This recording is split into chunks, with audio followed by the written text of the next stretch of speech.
करके आए। 13 वर्षों तक मेरे प्रभु राम ने अवध में निवास किया अयोध्या में। इतनी खुशी मनाई, तीनों माताओं ने चारों बहुओं का बेटियों के रूप में स्वागत किया।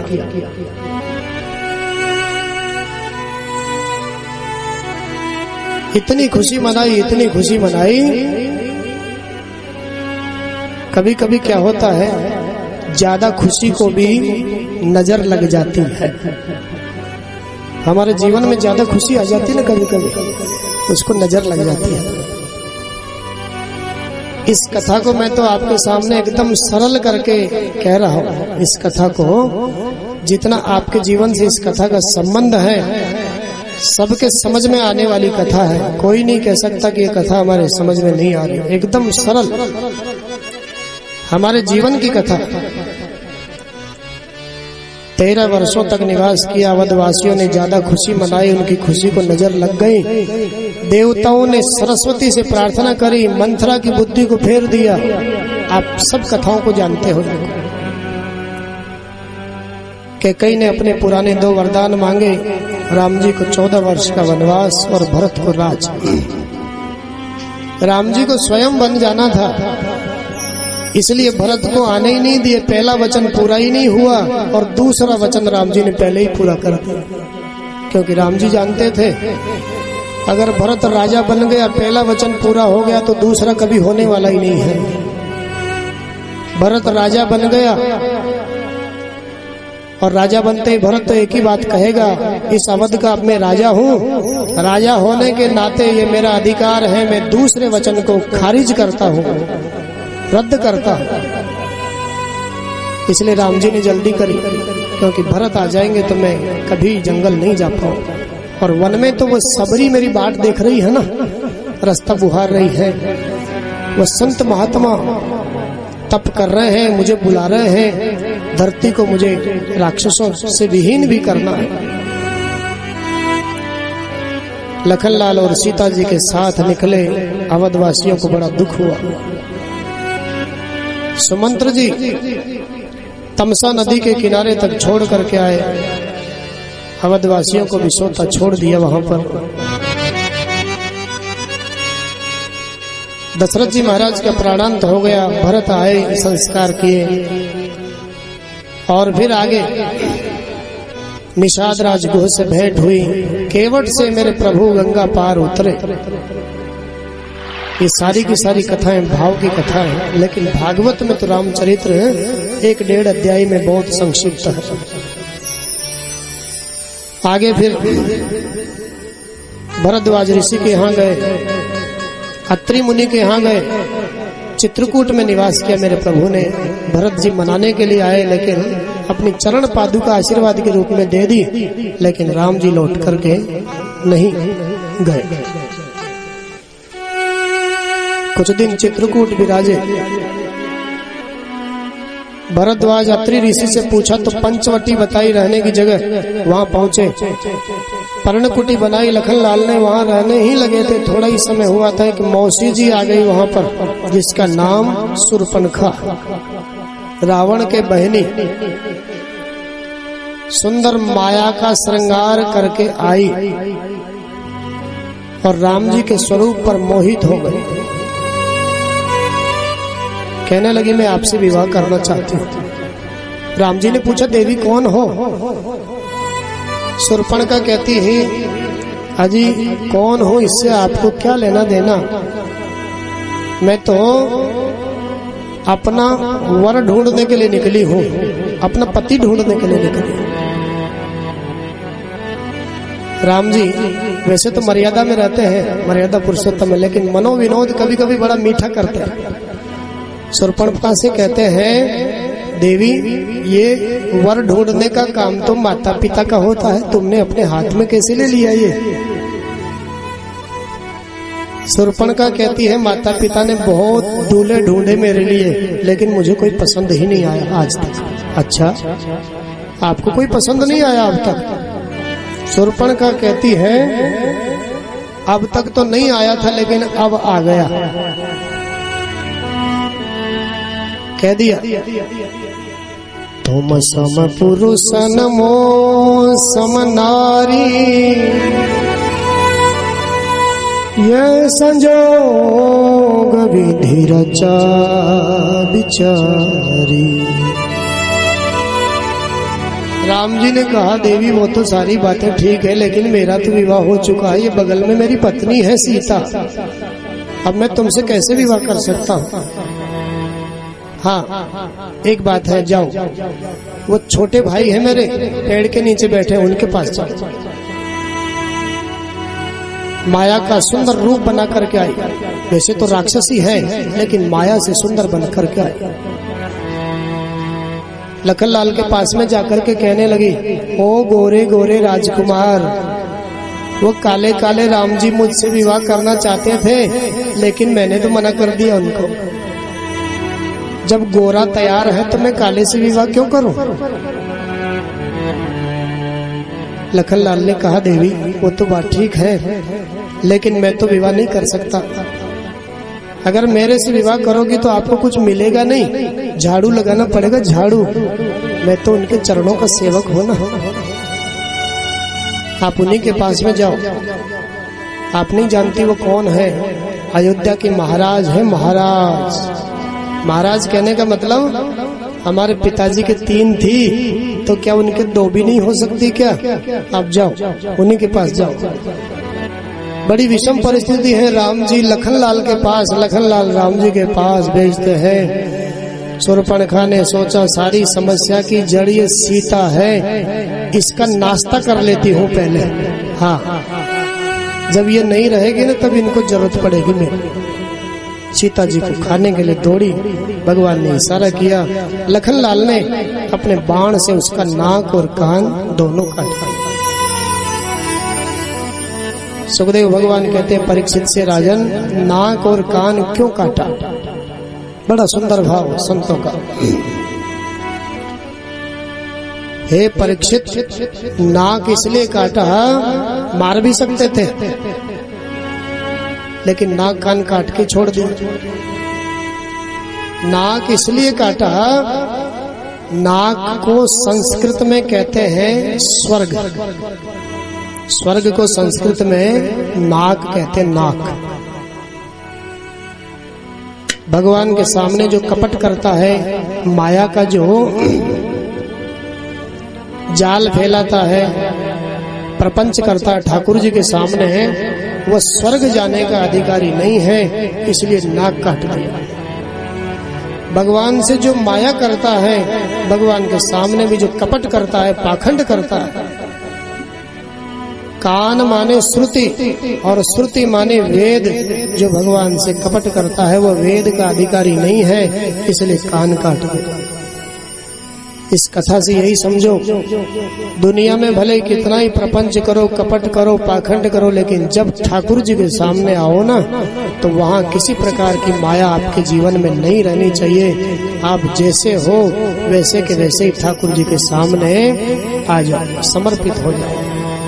कोई बात नहीं, आप में कई कई तरह के दुर्गुण हैं, कोई फर्क नहीं पड़ता। भगवान कभी जीव के दुर्गुणों को देखते ही नहीं है। अगर भगवान दुर्गुण देखने लग जाए तो कई कई जन्म हो जाए। जैसे हो वैसे ही ठाकुर जी के सामने पधारो। बोले भक्तवत्सल भगवान के जय। आगे मेरे प्रभु पधारे, फिर खरदूषण त्रिशरा का उद्धार किया और फिर रावण ने मारीच को सोने का हिरण बना करके भेजा। सब जानते मेरे प्रभु, तो आज उसका भी उद्धार किया। उसने आवाज लगाई, राम जी की आवाज में सीता जी ने लखनलाल को भेजा, क्योंकि राम जी ने वास्तविक सीता को तो अग्नि में प्रवेश करवा दिया, वह तो छाया रूपी सीता है। इसलिए लखनलाल से कुछ कहा, पीछे से रावण ने हरण कर लिया। लखनलाल ने मर्यादा की रेखा को खींचा, लेकिन सीता जी उस मर्यादा की रेखा का उल्लंघन करती है और उल्लंघन करते ही उनके जीवन में संकट आ जाता है। बहुत समझने की बात।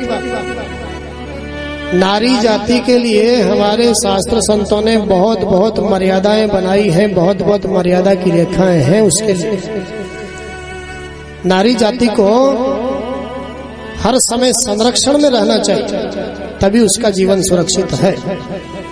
बिना संरक्षण के उसको कभी नहीं रहना चाहिए। जब तक वो कुंवारी है तब तक उसको पिता के संरक्षण में जीवन जीना चाहिए, ऐसा शास्त्र कहते हैं। जब उसका विवाह हो जाता है तो उसको पति के संरक्षण में जीवन जीना चाहिए।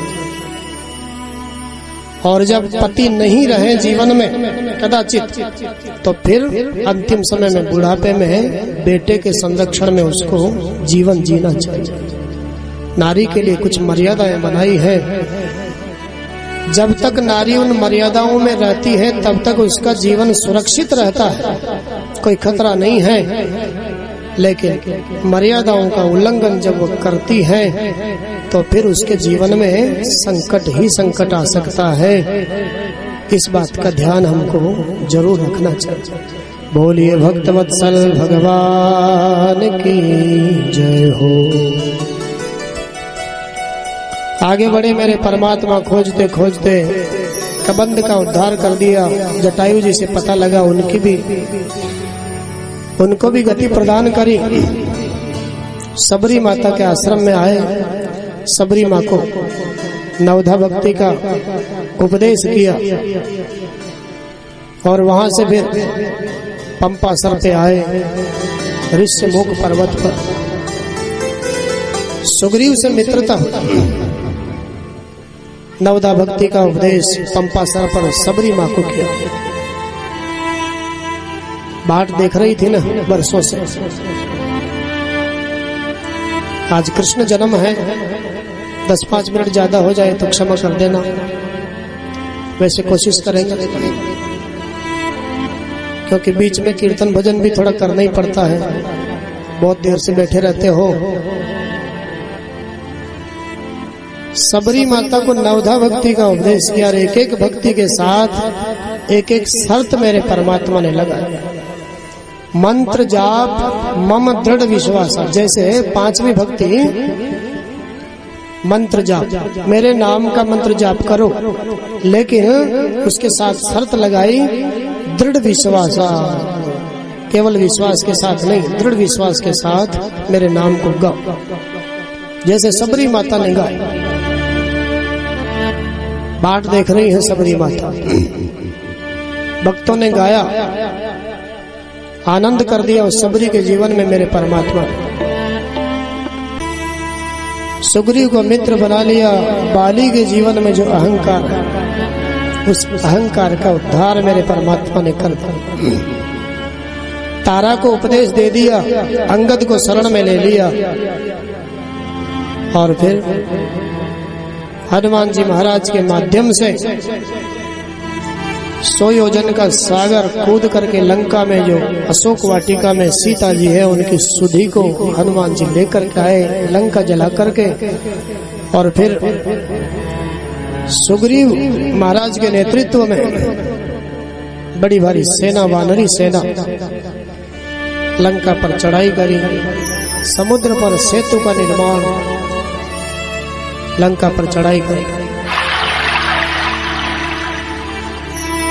राम जी ऐसे धर्मात्मा राजा, धर्मात्मा मर्यादा पुरुषोत्तम, आज लंका में पहुंचने के बाद में भी अंगद को भेजा। अब भी रावण समझ जाए तो कोई युद्ध की जरूरत नहीं है, लेकिन रावण तो समझदार है ना, वो तो जानता है भगवान का द्वारपाल है, मेरा उद्धार करने के लिए ही मेरे नारायण राम बनकर के आए हैं, सब कुछ जानता है, मेरा उद्धार तो निश्चित है। लेकिन मेरे परिवार के जो राक्षस लोग हैं इनका उद्धार कैसे होगा, इसलिए समझदार रावण ने पहले 1 लाख पूत 1.25 लाख नाती सबको पहले भगवान के सम्मुख करके भगवान के बाण रूपी विमानों पर बिठा बिठा करके वैकुंठ धाम को भिजवा दिया। मेघनाद के द्वारा लखनलाल को शक्ति लगी, हनुमान जी संजीवनी बूटी लेकर के आए, प्राण बचा। लखनलाल के हाथों मेघनाद का उद्धार हुआ। सबका उद्धार करवाने के बाद में रावण भी अपने प्रभु अपने इष्ट के बाण रूपी विमानों पर बैठ करके भगवान के धाम को पहुंचा। अब सीता जी की अग्नि परीक्षा, विभीषण को राजा बनाया। अग्नि परीक्षा समझने की बात है। रावण ने सीता जी का हरण किया, उसके पहले भगवान ने सीता जी से कहा, देवी मैं ऐसा चाहता हूं, जब तक मैं निशाचरों का नाश नहीं करूं ना, तब तक तुम कुछ दिन के लिए अग्नि में निवास कर लो। निशाचरों का नाश करने के बाद में तुम्हें पुनः प्राप्त कर लूंगा मैं। राम जी के चरणों की दासी है ना सीता जी, तो कोई विरोध तो नहीं करती है। राम जी इष्ट हैं उनके, विरोध नहीं करते। जैसा अपने प्रभु ने कहा वैसा माना, अग्नि में निवास किया। अब राक्षसों का उद्धार हो गया, धरती पर से राक्षस मिट गए रावण के साथ ही। तो अब उनको अपनी असली सीता तो चाहिए ना वापस।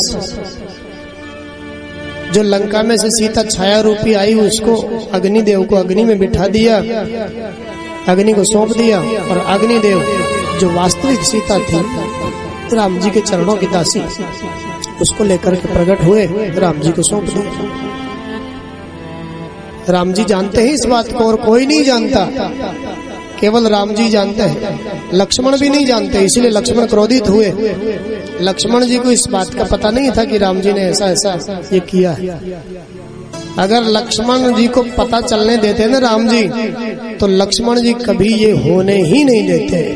राम जी जानते हैं, केवल कि लक्ष्मण अपनी माँ समझते हैं सीता जी को। और जब अग्नि में प्रवेश करने की बात लक्ष्मण के सामने आती, तो लक्ष्मण कहते मेरी माँ से पहले ये लक्ष्मण अग्नि में प्रवेश करेगा। लक्ष्मण जी कभी नहीं होने देते, इसलिए भगवान ने कंदमूल फल लेने के लिए भेज दिया। लक्ष्मण हूँ ये मरम न जाना, लक्ष्मण जी भी इस राज को नहीं जान पाए, इसलिए अग्नि परीक्षा के समय क्रोधित हुए। आज पुष्पक विमान में बैठ करके आए, इधर भरत जी महाराज एक एक दिन गिन रहे हैं। हनुमान जी ने समाचार सुनाया आकर के। अयोध्या वासियों ने 14 वर्षों में जितने जितने दिन होते हैं, उतने उतने दीपक अपने घर के छज्जों पर जलाए, दीपों की माला ही बना दी। इसलिए इस खुशी में हम आज तक दीपमाला दीपावली मनाते हैं। बोलिए भक्तवत्सल भगवान की जय हो। बड़ा आनंद हुआ, राम जी राजा बने, सीता जी महारानी बनी। आगे सुखदेव भगवान कहते हैं, चारों भाइयों को 2-2 बेटे हुए। राम जी को लव कुश, ऐसे ही तीनों भाइयों को भी 2-2 बेटे हुए। राम जी ने एक एक दिशा का राज दोनों 2-2 बेटों को बांट दिया। 13,000 वर्षों तक मेरे प्रभु राम ने इस धरती पर राज्य किया। और 13,000 वर्षों के बाद में अपने भक्तों को अपने साथ में ही लेकर के साकेत धाम को चले। ऐसी छोटी सी कथा, राम जी की कथा सुखदेव जी ने परीक्षित को सुना।